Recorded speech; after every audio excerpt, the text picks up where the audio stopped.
Bon les amis, on se retrouve à bord de ce Fiat 500. 900 cm3, Twin Air, 105 chevaux, pour un petit essai sur route. J'espère que vous voyez bien, mettez un petit pouce bleu si c'est le cas. On va l'essayer. Alors ça peut vous paraître con, mais je suis tout excité en fait d'essayer cette caisse parce que je l'adore. Et c'est un gros kiff pour moi. Donc bah oui, je sais. J'ai essayé des véhicules beaucoup plus chers, beaucoup plus gros, beaucoup plus puissants. Mais en fait, j'adore cette petite caisse. Et d'ailleurs, j'ai failli à plusieurs reprises en acheter une. Et c'est pas dit que je me laisse pas tenter par une petite série Abarth, un de ces quatre, pour mes petits rendez-vous en ville.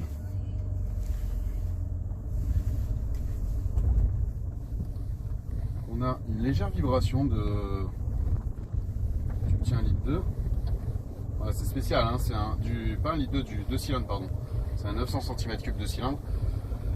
Donc, c'est un peu spécial comme conduite. Il faut s'y habituer, je pense, au niveau du comportement du moteur, vu sa cylindrée.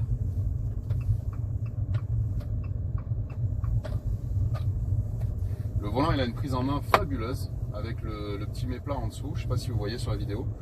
On a un petit méplat sous le volant. On a une prise en main ici qui a été dessinée, qui est très très ergonomique. On a le volant multifonction avec le téléphone et les touches volume. Très agréable. Le premier ressenti, il est très positif. Alors, je reste très... je suis objectif, hein, même si j'adore ce véhicule, je suis objectif. Hein, je vais vous dire ses qualités, ses défauts.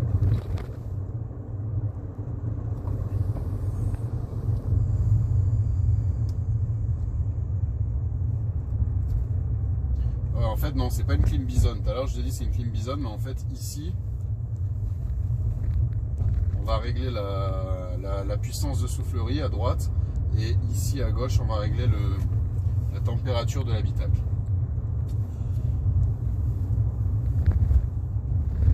Donc, c'est vraiment plutôt pas mal pour une petite caisse, une petite citadine comme ça. C'est vraiment plutôt pas mal.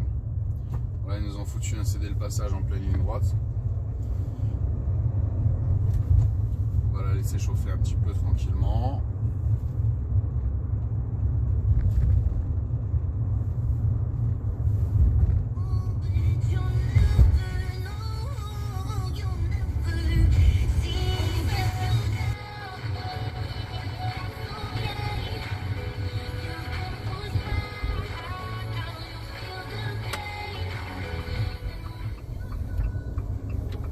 Alors ouais, le démarrage, lui, il va pas rentrer dedans quand même. C'est infernal ça, ces gens qui arrivent à fond dans les ronds-points comme ça, c'est infernal. Donc au niveau du démarrage, effectivement, c'est pas très violent, hein, c'est un 2 cylindres. Mais je pense que c'est parce que je connais pas la voiture et qu'il faut que je m'y habitue un petit peu, faire quelques tours de roue avec, pour la prendre en main comme tout véhicule.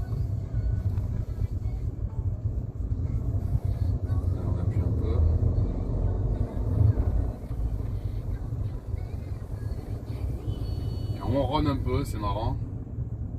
C'est marrant ce bruit Fiat là, c'est rigolo.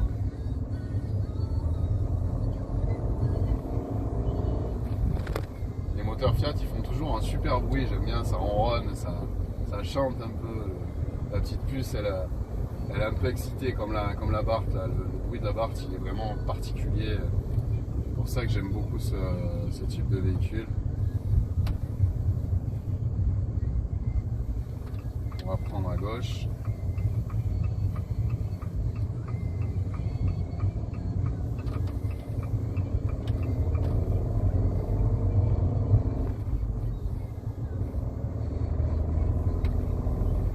Si on appuie sur sport, ça fait quoi?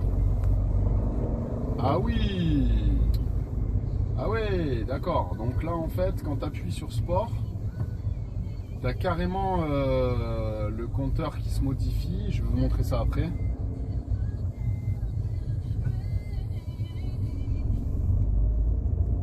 Et tu as la pression du turbo qui s'affiche. Alors là, ça n'a plus rien à voir.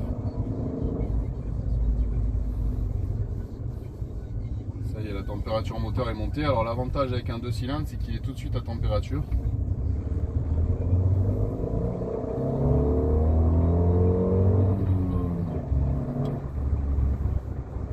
Ah oui, ça marche bien, hein. C'est vachement sympa comme véhicule. On appuie.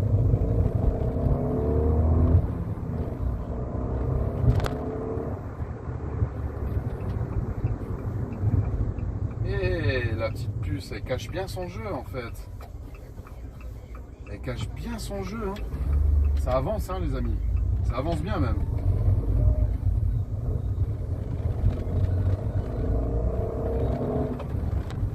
Dès qu'on active le mode sport, c'est assez impressionnant. En fait, à gauche, on a toujours le contour. Ici, le cerclage de gauche du compteur. Je vais descendre le volant comme ça, peut-être vous verrez mieux.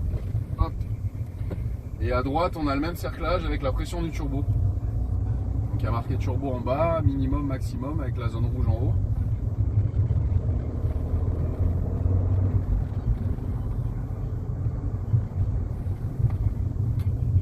Alors, je suis un peu perdu. Voilà, les boutons de vitre qui sont là.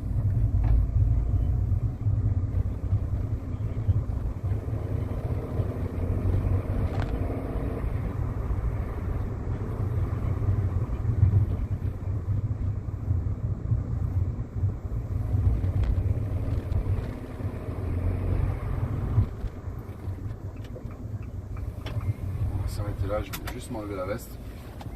Je suis en train de mourir de chaud.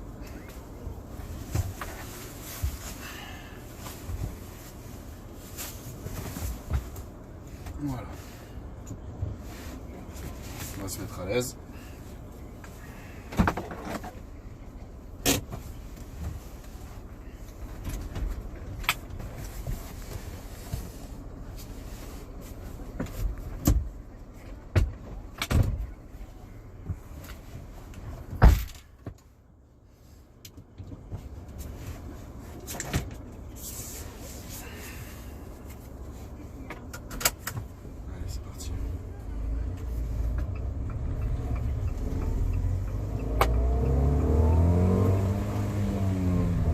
Ça rupte tout de suite.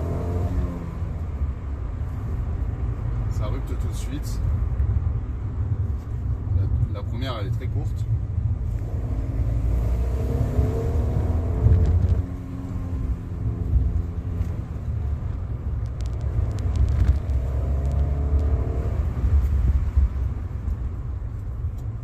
Le freinage, il manque un tout petit peu de mordant.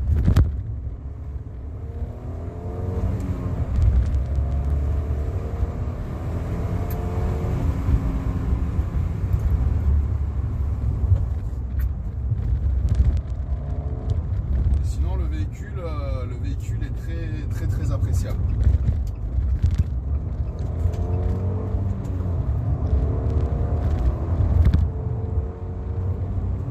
Conduite sportive, ça se défend pas mal, hein.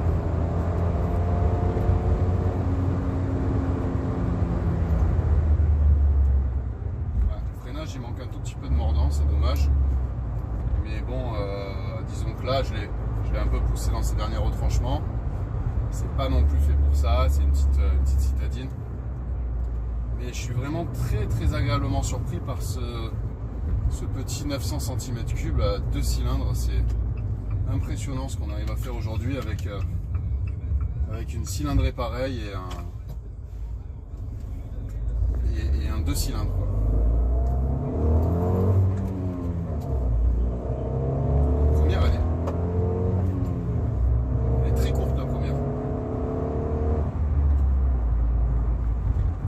Les sièges, ils ont un maintien formidable, on ne bouge pas à l'intérieur, c'est vraiment, on est calé. Moi je fais 80 kg, donc 80 kg pour 1m73, donc je suis pas mince et je suis bien calé dedans, je suis à l'aise, je suis pas serré, je suis pas large, je suis très bien, vraiment très sympa. Alors là on va enlever le mode sport.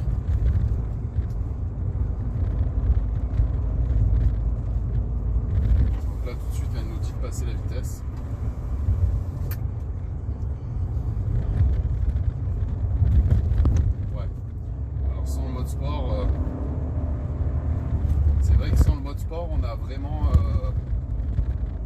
vraiment un manque de puissance flagrant. Moi, si j'avais cette voiture, je roulerais tout le temps en sport. Je pense que c'est ce que font la plupart des gens quand ils sont sur route de colline comme ça. Après, en ville, on n'a pas besoin d'avoir de puissance parce qu'on a une vitesse qui est très très basse, réglementairement parlant, je veux dire.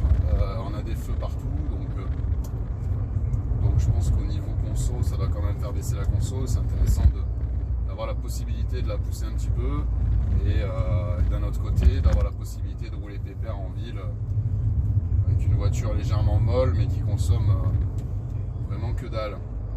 Au niveau de la conso, je vous dirai ça en commentaire parce que j'ai pas pris les infos. Je vais lui demander ça tout à l'heure quand je lui ramène la voiture.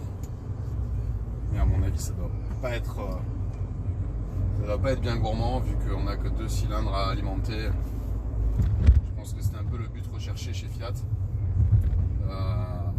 Je tiens à souligner aussi pour ceux qui sont restés il y a 30 ans en arrière, aujourd'hui Fiat fait des moteurs qui sont extrêmement fiables. Merci.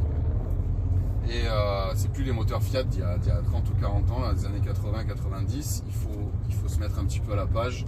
Aujourd'hui, les blocs Fiat sont aussi fiables qu'un moteur, que toute autre marque. Hein.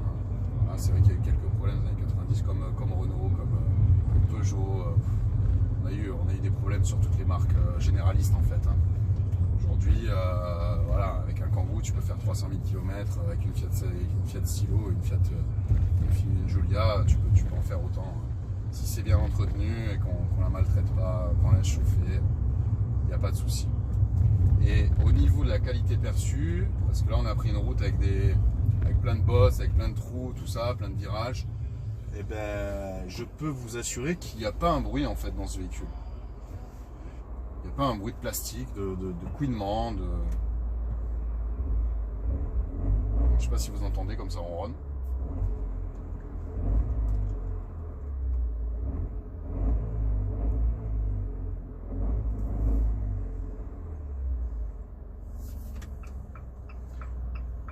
Allez, on va aller à gauche. J'étais en train de réfléchir dans quelle direction je me dirigeais.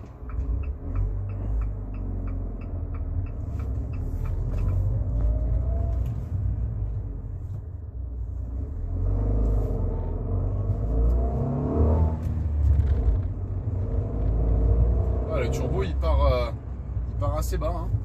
Donc on arrive à avoir quand même une bonne pêche. Il part à 2005 à peu près. À 2000 il n'y a rien. Là je suis à 2000 en 2 à 30 km/h, il n'y a rien. Voilà, ça part à 2000, ouais, 2002 ça part. Donc c'est très agréable au niveau comment dire, au niveau ressenti. Tout de suite passer les rapports, enchaîner 2, 3, 4, 5, 6 sans avoir besoin de tirer sur la bagnole. Et puis si on veut se faire un petit peu plaisir ou doubler quelqu'un, on peut monter aussi dans les tours et faire cracher les 100 chevaux sans problème.